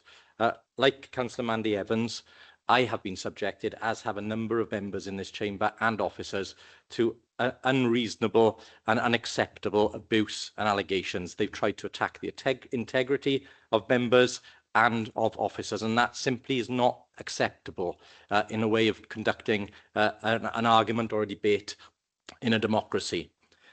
The report is factual and has been prepared by experienced and qualified expert technical officers. I know in this day and age, especially on social media, it's not fashionable to listen to experts, but I hope that facts and expertise are the winners today. I just want to pull some points of the report which have been referenced, but certainly on noise. The report is clear. It would not result in any significant physical overbearing, overshadowing or overlooking impacts on neighbours. In terms of the decibels from the luge, would be at least 9 decibels below the existing daytime ambient noise levels. And in terms of the other noise, it is considered on balance that the proposed sky swing and other attractions would not result in any acceptable intrusive noise impacts upon any residential properties or any other residential properties within the locality. That is a matter of fact in the report. I'm not adding to it, I'm just reading it. And again, I think there is perhaps a misconception about what a quiet area is. Again, the report goes into quite a number of points of detail around the other quiet areas across Swansea and the activities that go on there. It is not an area of silence. I think that is the point. These are areas which encourage activities within them. In terms of transport, I won't go into detail on that. I think the points have been made.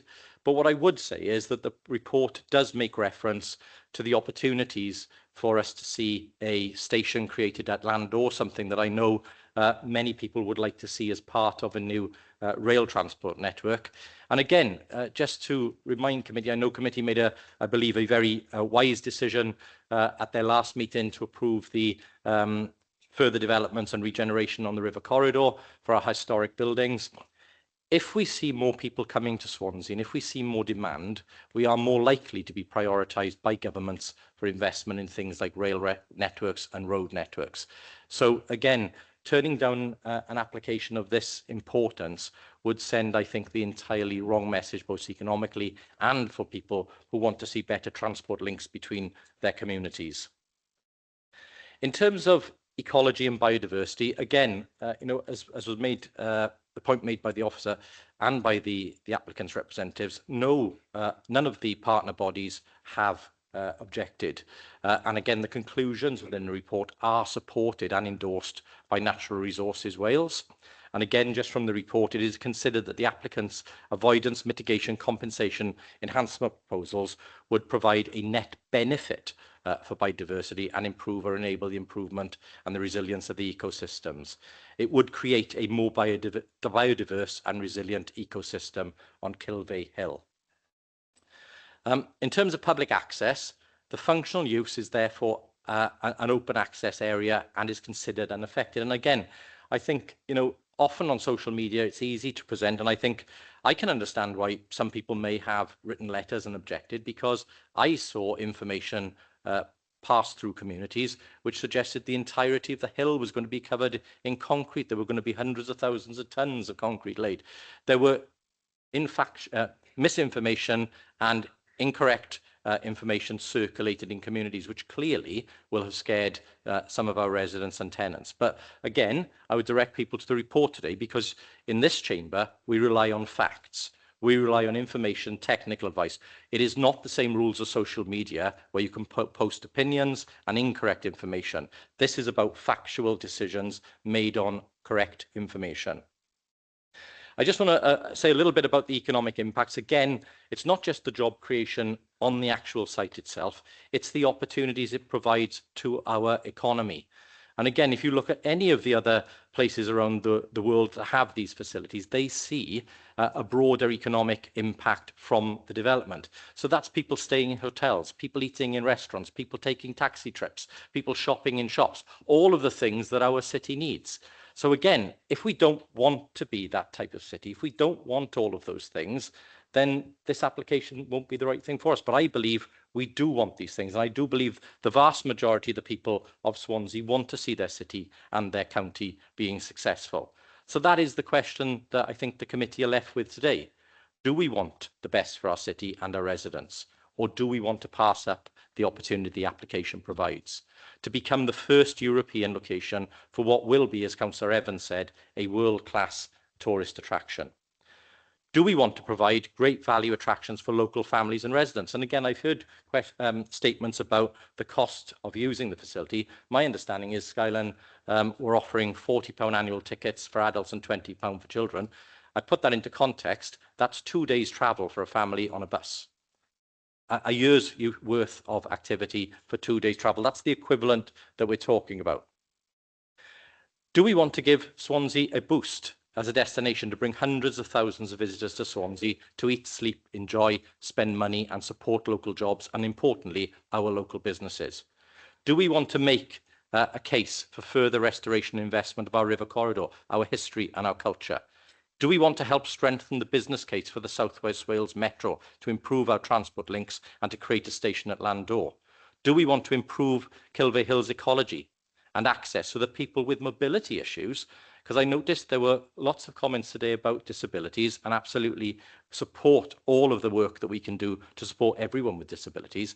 But the one thing that turning down this application would do would be deny people with mobility issues the right that most of the rest of us have to get to the top of Kilvey Hill and enjoy it. And then, do we want to improve bridleways and management of Kilvey Hill and improve its biodiversity? That's in the report. Do we want to improve cycle, running and walking routes on Kilvey Hill? And do we want to do this with all of the safeguards in the report?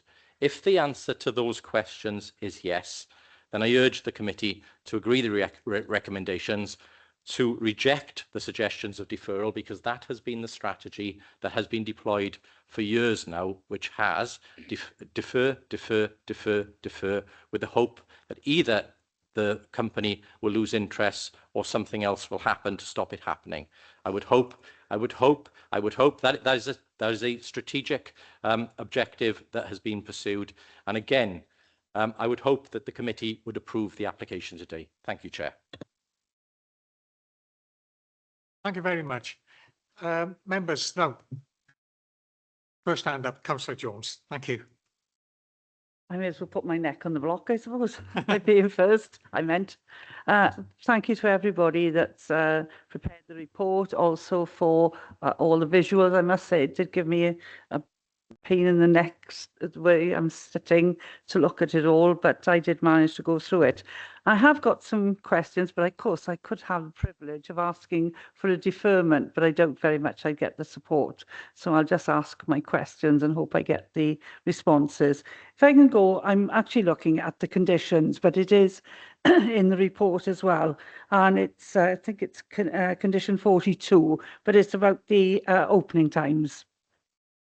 And why I want to know is the cable car, why is it open till midnight? And why is the food hall open to midnight, summer and winter? Is there any need for it? My other question is about should the application be approved? And I think Councillor Hale mentioned it as well. And I think it was one of the objectors is if it's failed, who does remove it all? Because I seem to remember a ski slope somewhere in Swansea. That we had a lot of that. I'm not doing this for the public gallery, please. I'm asking a question, who is going to remove it? Because it took an awful long time for anything to be removed off the ski slope. Again, my other one, attenuation ponds. I noticed, I think it was 6 of them going up the hill. I'm very, very concerned about them. I raise that every time the word attenuation is mentioned. Also, refuse. How is it going to be removed? Because if it's not a proper access road going right up to the top, what facilities have you got to remove the refuse? And overall, it looked very nice looking at the slides, but I have concerns like they've been raised today. Yes, we do want to put Swansea on the map. Do we want to put it on the map at any cost? I don't know. But it's still very difficult to make a judgment. I'm waiting to see if other fellow councillors speak. But anyway, thank you very much for a very enlightening presentation and for every word in this report, which did take some reading. You, Councillor Downey. Yeah, thank you, Chair. Obviously, when we get these reports, we haven't made up our minds until we read the report and we listen to the views. Well, I'm neither, this thing doesn't bother me because I'm afraid of heights, so I wouldn't go on it anyway.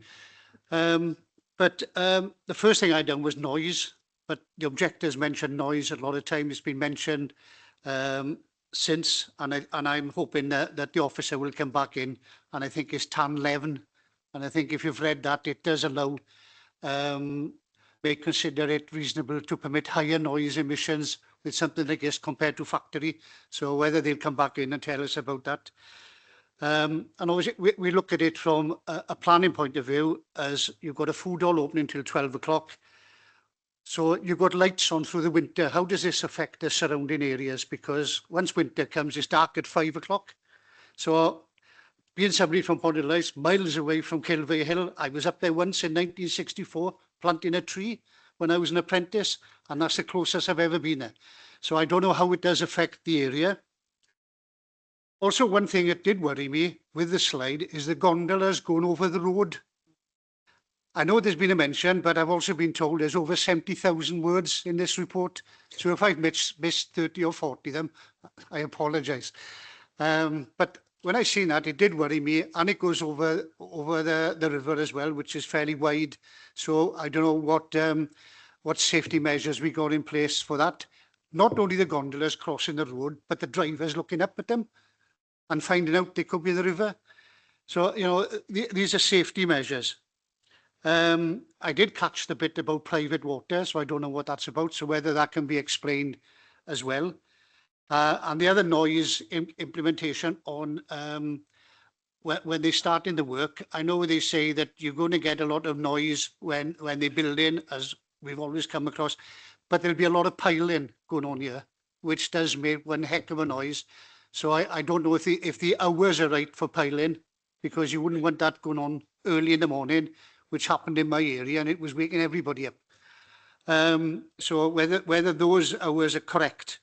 And I did have, sorry, I know may got different, but I did mention waste. How are they going to get rid of the waste and everything? We don't want that to be trundling down after midnight into built-up areas. So those are the only highlights I've got. So like I see Eileen writing them all down there. So Thank you very much. Councillor White. Yes, thank you, Chair. Yeah, a few points which I've obviously would like clarification on as well is regarding my colleague just spoke about there regarding the piling, because perhaps our houses within perhaps the proximity of the advance notice of the work, time of work, and obviously for a contact named site person. But I know that I've been now put in within our update sheet now anyway, so I'm grateful for that as well. And also in relation with the monitoring of the traffic as well. We've got the stadium there as well, which are generous. But as I say, we do work effectively with our enforcement teams, officers on days to protect the community. But yes, to sort of tighten that up, perhaps if we can look at areas there where we have got provisions in place so that visitors don't migrate into close by residential areas, and as well for proper signage for visitors to know exactly where the location is. As I say, I'm listening to what's been said today. Obviously, we've got to make our judgment what's within the report and what we've actually heard today. And as I say, and those are the points that I picked up as one of the members of this committee and one of the local members within Landor, but also that to see that finally this part of the city has been recognised for investment for many, many years. It's all sort of been down the west of Swansea, or Gower area, where things have come in, things have been done, and this part of Swansea, which was an industrial area not so long ago, it was nice to see sort of funding for local people can see investment actually coming into the community, which I believe people will be very, very grateful of. As I say, it was very industrialised up until the 1980s with the works there. But as I say, if we want to move forward as a city, we see obviously we've got other projects that are coming to fruition across the city as well. And if we to get people who want to visit Swansea, put Swansea on the map, we've got to make sure and let people know that Swansea is open for business. Thank you, Chair. Yeah, of course. Well, that's your question. I hope it's a suggestion. If it is approved, is there some kind of liaison committee?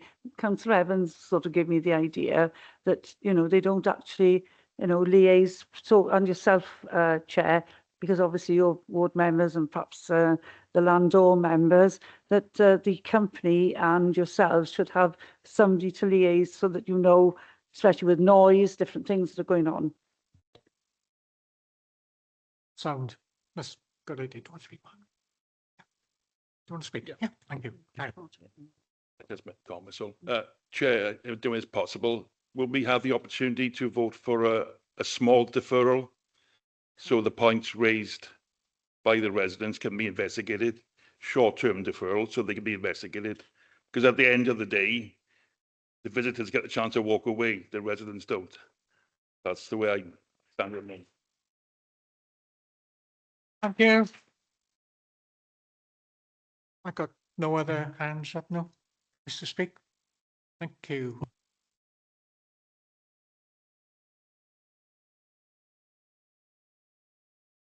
Hi, so what I'll do is I'll just briefly go over the points that were raised by the speakers in the gallery, and then I'll come back to the points raised by the committee. I mean, in terms of the points that have been raised, all of them really have been considered and reviewed and responded to already in the comprehensive officer report that's been provided. But just to summarise, so in terms of the quiet area, what we've looked at in the report is effectively what the role is of a quiet area in Swansea, and it's not just this entirely tranquil environment. There's a mixture of sort of play and leisure uses, and then there's sort of areas which are quieter where people can go for tranquility, the restorative benefits. As an example, the closest quiet area to me is Brynmill Park, and going through there yesterday, riding home from work. You know, it was a sunny day. The park was absolutely rammed with kids, students playing football on the grass areas. You know, so there's these areas of activity, but these quiet areas are large, and there's spaces where you can go for a bit of respite and more tranquility. So bringing that back to Kilvey Hill, it's a vast space. You've seen how we showed a slide in relation to the whole quiet area and the actual application site itself. Yeah, there's going to be vast areas that aren't affected by this development. Yes, the report acknowledges there will be areas within the quiet area that are more noisy, specifically around the luge tracks and the sky swing. But there are also large areas where people will be able to go for those restorative benefits, the more tranquil areas. So, you know, the report presents a balanced view, we think, and we think that the increased accessibility to the hill, bringing more people to the hill who may not be able to go at the moment, given that, you know, it's obviously very steep. So there's only sort of fairly fit people who can get up there now. You know, that is a benefit, and also the additional facilities that will be provided there will also be a benefit. You know, a local park, you know, that can be used by all. It's not just people who pay for the attractions who can use the park. It'll be a facility for everyone to use. So again, those matters have been factored into the report. And the policy in relation to noise, you know, there are no objective noise level limits in relation to national policies or the local policy, which is our RP2. What that policy says is that there shouldn't be an unacceptable impact. So that's been balanced in the report, and we're satisfied. Local planning authority is satisfied in terms of recommending that it's acceptable in terms of the impact on the quiet area. It would not have an unacceptable impact. In terms of water pollution, as has been explained, the application has been accompanied by a hydrological risk assessment. That has taken samples of private water supplies on the hill, and those were reported as being good, I think, in the assessment.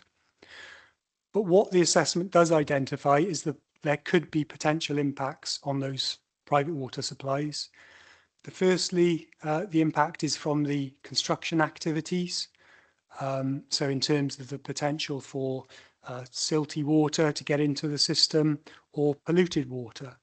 So what the hydrological risk assessment does is it provides recommendations for how those can be mitigated, and those mitigation measures can be incorporated into the construction environmental management plan that's subject to a condition of the permission.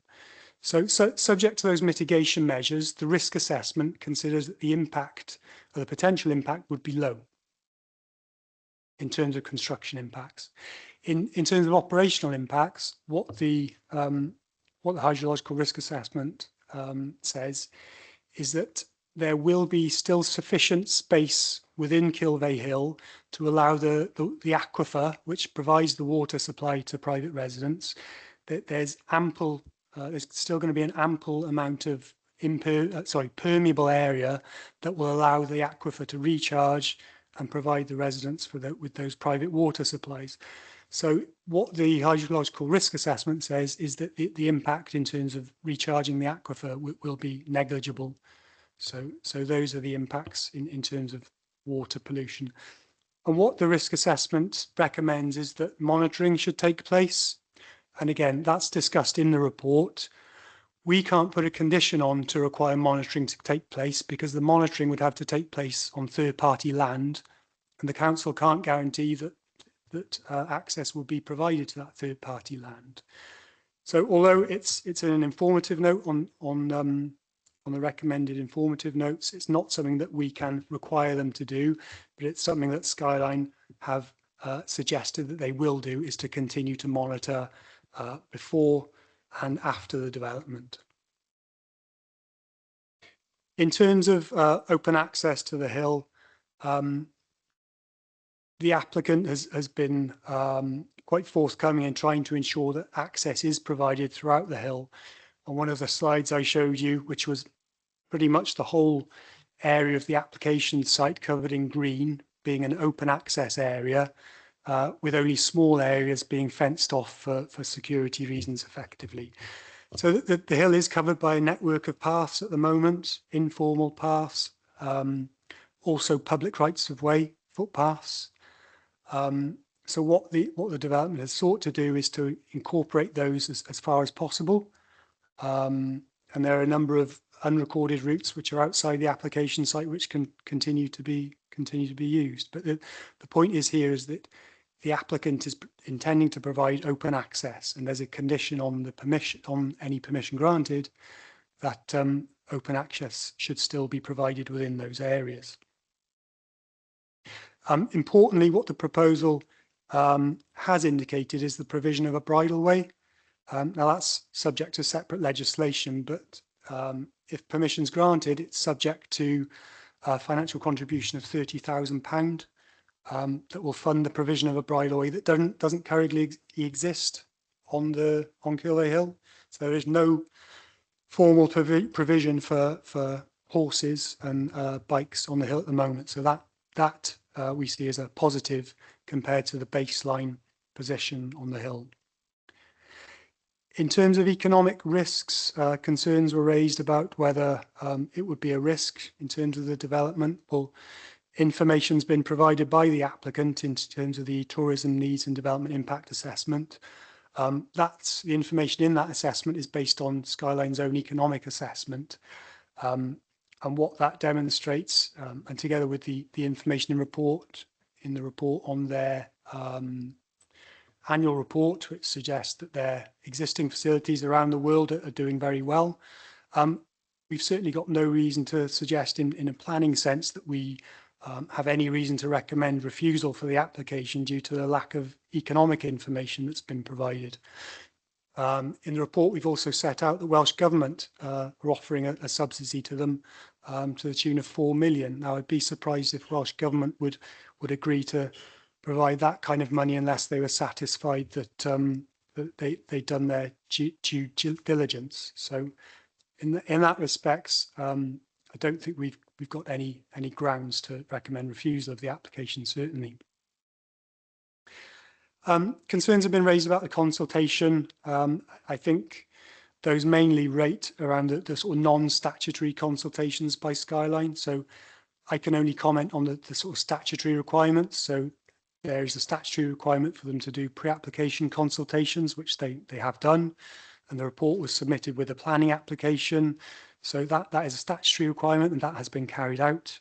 The council has obviously undertaken its statutory consultations as part of the planning process. So we're satisfied that those statutory requirements have been satisfied.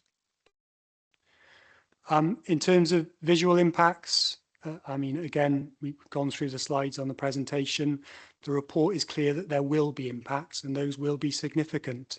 And what the report has done is effectively balance those impacts against the positive impacts that will potentially arise as a result of the development, which are all set out in the report. So we're not saying it's not going to have an impact. It will, and that will soften over time, but there will still be a residual significant impact. And that's something that the committee members will have to balance up, as has been done in the officer report. Concerns have been raised about access for all. Well, I think at the moment, as I've said, the hill is really somewhere that can only be accessed by those who are fit and able to get up there. So, you know, the report talks about mobility and, you know, being able to provide access for all, even those less mobile, and that will be a positive impact, and that's been set out in the report. In terms of other sensory needs, well, again, it's been set out in the report, and as I've discussed here, there'll be vast areas of the hill that can still be enjoyed as they currently are. They will still be tranquil areas. There'll be others with more activity, which may stimulate some with sensory needs. I'm not an expert on that field, but yeah, the point is there'll still be a range of environments for people to engage in. There's a condition on the permission for the play area to be to include inclusive play. Now that could be for people with sensory needs as well as mobility needs. So that's covered there. In terms of decommissioning, well, what the application for is for a permanent development. Now for permanent developments, we do not put on conditions for requirements for decommissioning on the basis that they are permanent.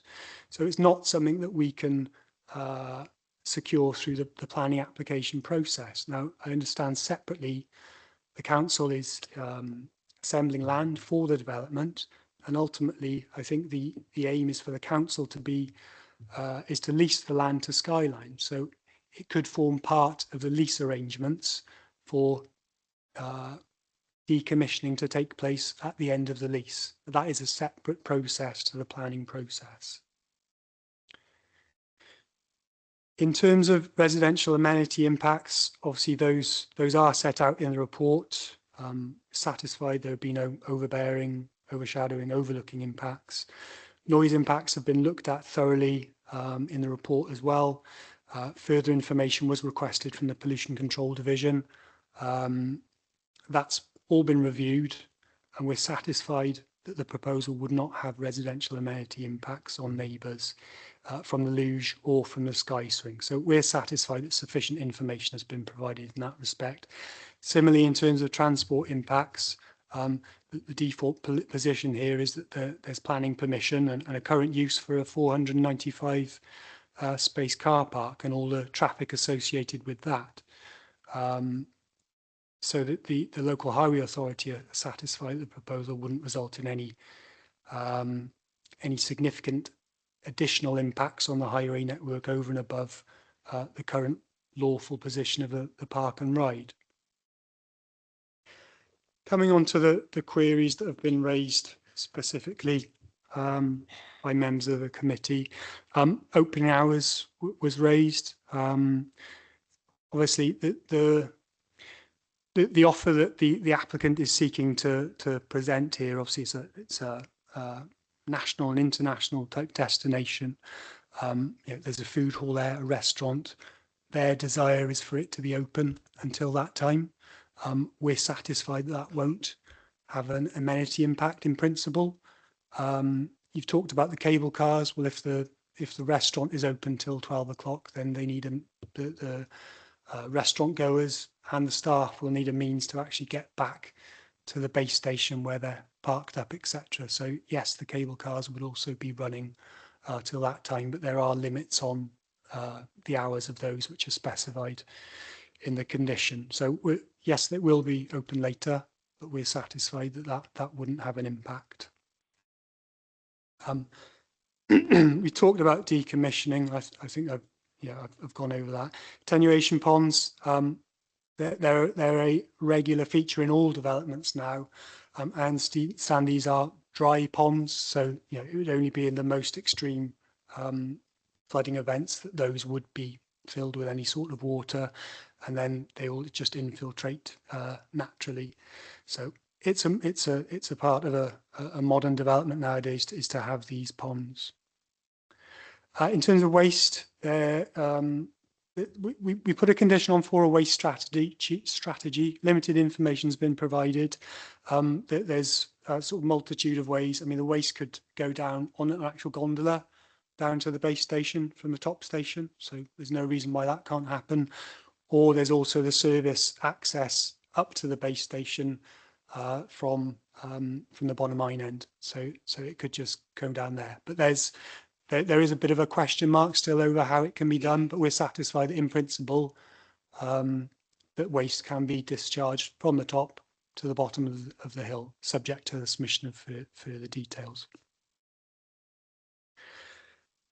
Councillor Downey, you raised the point about noise. I mean, I've come back about the noise quite comprehensively, but you're right in that TAN 11 does allow for a bit more leeway in terms of leisure type activities and attractions. Lights from the restaurant and from the development in general, we have got a condition on for a sensitive lighting strategy. Generally, the lights would be for safety There will be some feature lighting, but again, I think we're satisfied in principle that that can be installed. The key issue here really is in terms of ecology and impacts on ecological interests. So any condition that's on there which is recommended, that will need to be looked at by our environmental health people and our ecologists to make sure we're satisfied that it's acceptable in terms of those impacts on ecology and amenity. In terms of visual amenity, again, we're satisfied in principle that it's inevitable there will be some lighting, but it's about making sure that it's sensitive and it's not, it's turned off at certain hours other than safety lighting, which is essential. The gondola rides going over the road, again, that is picked up in the report. It will be to oversail a highway with anything needs a separate consent from the highway authority, so that the highway authority will look in more detail at that matter. But in principle, we're satisfied that the gondola can go over the highway with satisfactory separation distances from the cars, etc., and that there wouldn't be significant distraction to drivers from the gondolas going over. So that will be. There's no conditions on in relation to that matter. That's dealt with separately under highways legislation. Water supplies to the hill. So the proposal is for potable water, a water main to be provided to the top of the hill. So that there will be that. There is a condition on because Welsh Water have requested a condition because there are potential capacity issues with the water supply in that area. So it may be that the applicant needs to undertake additional works to improve the water supply to actually get it up the hill. But yeah, in principle, again, satisfactory, and we're happy that it can be dealt with by a condition. No objection from Welsh Water on that issue. Questions regarding piling? Yes, acknowledge that there is the potential for impacts upon neighbours from piling. So there's two conditions on. One is more relating to ecological impacts, groundwater impacts, which has been raised by NRW. So they specifically requested a condition in relation to piling. The other condition has been recommended by our pollution control colleagues, just to understand the method of piling, hours of operation, that kind of thing. So obviously, when information is submitted by the applicant in relation to the piling they're intending to undertake, there'll be further discussions and dialogue on that, and it will need to be approved before works can commence. I think Councillor Downey also raised waste, which I've chatted about. Councillor White, you asked about noise and construction impacts. Again, though we've discussed piling, there are also there'll be a construction environmental management plan which will specify hours, points of contact if there is excessive noise, or indeed if there are any pollution incidences, contacts for the relevant people as well.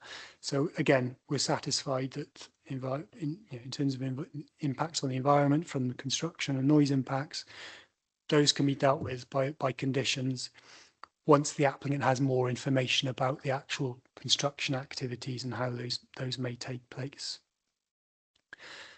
Parking on local streets, it's something that's has been raised in terms of letters of objection, etc., and it's been addressed in the officer report.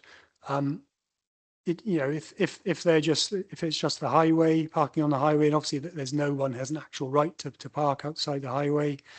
But in terms of the parking that's being provided as part of the application, we're satisfied it's subject to conditions. There's sufficient parking being provided to accommodate the development. There are, of course, active travel and bus routes to the site, which should reduce the parking demand from the site. And there will also be, linked trips from other activities that are taking place at the Harbour Morva Copper Works as well from the other uses that should should benefit from the applicant moving in here, such as Penderyn. So yeah, we're satisfied there's sufficient parking available, but there are conditions in relation to further information that should be provided from parking. I think that's covered the issues that were raised. Very much. Did you? Okay. Sorry to be a nuisance, but it hasn't been mentioned, and we've all had an email saying that the application has been called into the Welsh Government, and also this is a massive application, and yet an awful lot of it is in principle, and we haven't actually got what's been agreed. You said about highways in one thing and something else. Is there anything that can come back to committee that we can make a decision on? We're talking about lighting, we're talking about highways, talking about water. There's so many things we're agreeing to in principle, and yet we're giving permission to go ahead, and yet we haven't got those things bottomed out. So I'm concerned.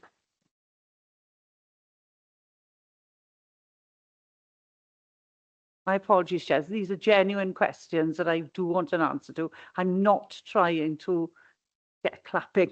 I just want the answers. Oh, thank you.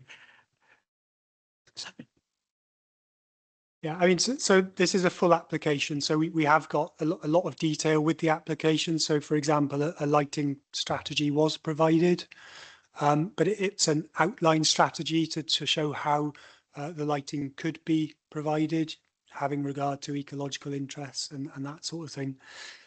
So again, we're satisfied that a sensitive lighting strategy can be provided, but it's just a case of having more details. Perhaps saying in principle is a bit broad. We're happy that a lighting strategy can be provided. I can't show you the precise details now because it's a big site. So it's one of those things that we wouldn't expect that level of detail to be provided at this stage with a planning application, even a full application, because the detailed design work, the really detailed design work, still needs to be undertaken by the applicant. And as and when those details are available, obviously they'll submit those to us in order to discharge them. But we will go to our specialist people in those fields, as I've said, in terms of potential for nuisance. We will go to pollution control colleagues. In terms of ecology, we will go to our ecologists to ensure they're satisfied that that the lighting strategy would accord with the good practice guidance there is.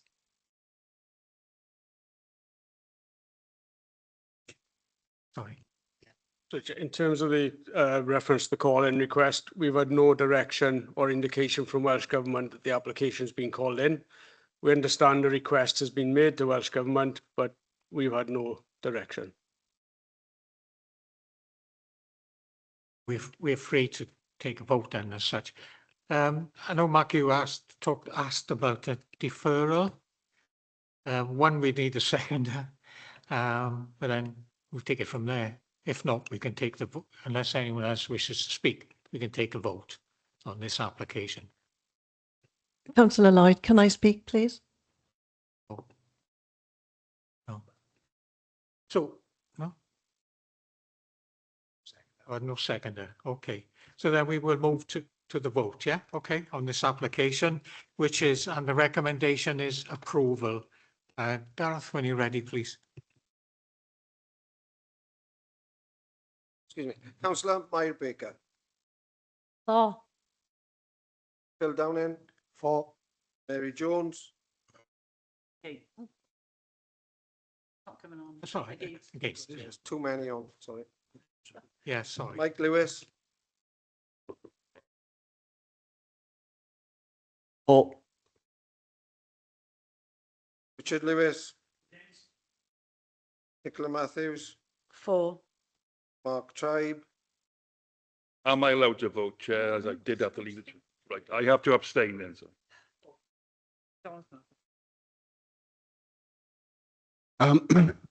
If you're satisfied, Councillor Tribe, that you've read the report and that you've got enough information to make a decision, then you can vote. So if that's really for you to decide, really, that you've heard all the other information, and then you've got enough to be able to make that judgment. Thank you.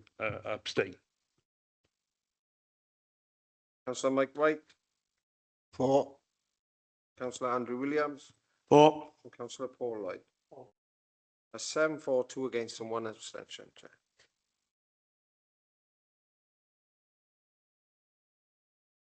Take a short break now for the toilet, and then we come back with these two other applications under item 6.